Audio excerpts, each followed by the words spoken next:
So, ngayong araw ulit may pupuntahan tayong kasal. So, ito lang yung outfit ko. So, hindi naman natin sila kamag-anak. So, huwag tayo pabonggahan. Huwag nating sapawan yung mga kamag-anak.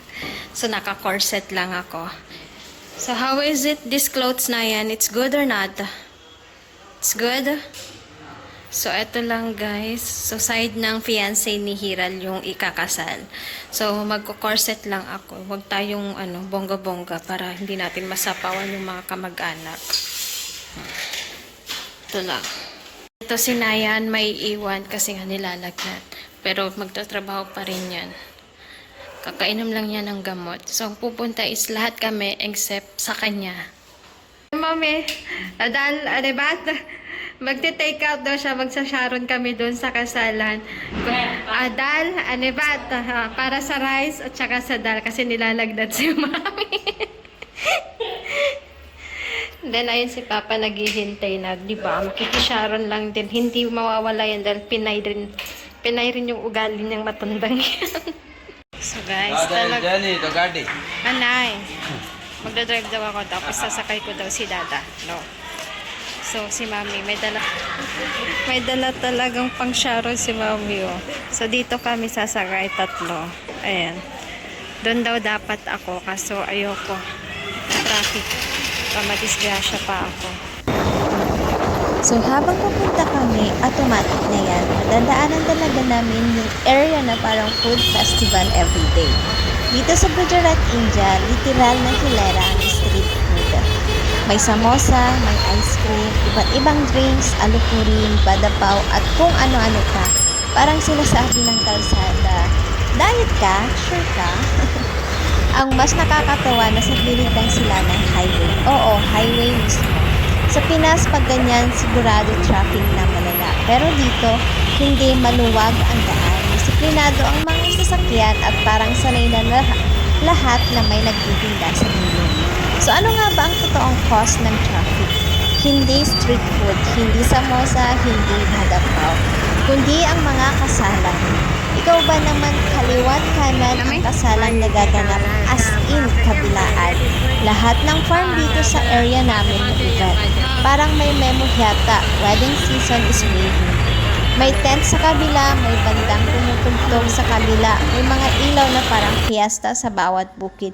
Kaya ayun, imbis na baka ang makikita mo sa farm, wedding entrance na may fog machine pa.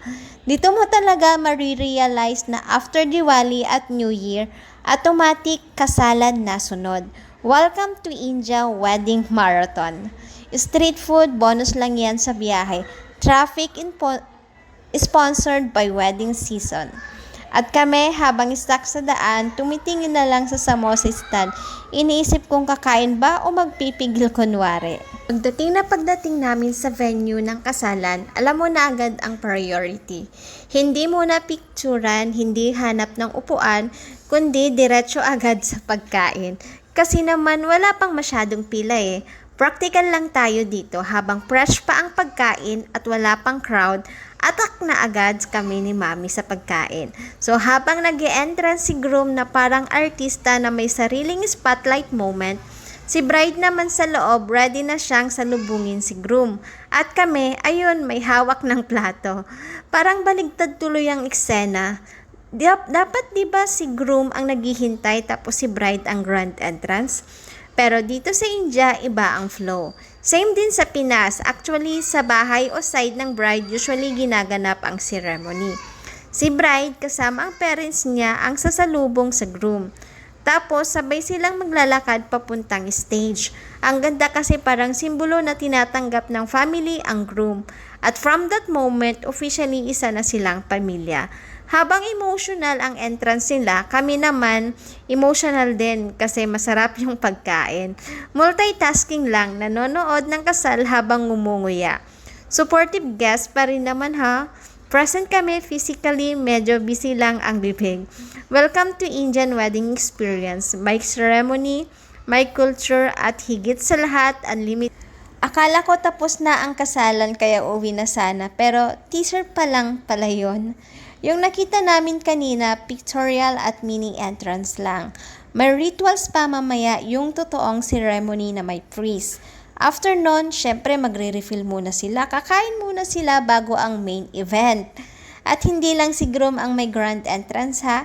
Si bride may sarili din main character energy talaga.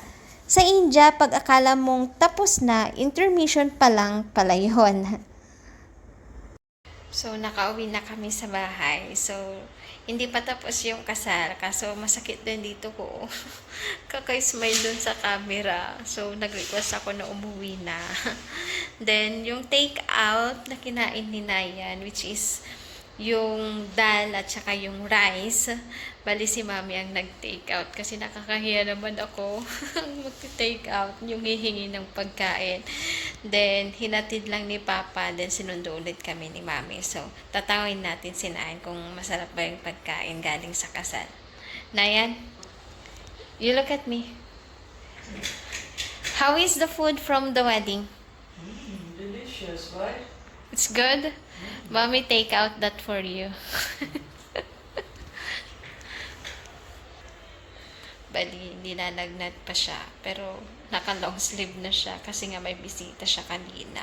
So, kailangan niyang magpalit. So, that's all for today. Then, bukas ulit, may wedding na naman tayong pupuntahan. Non-stop talaga ang wedding dito sa India.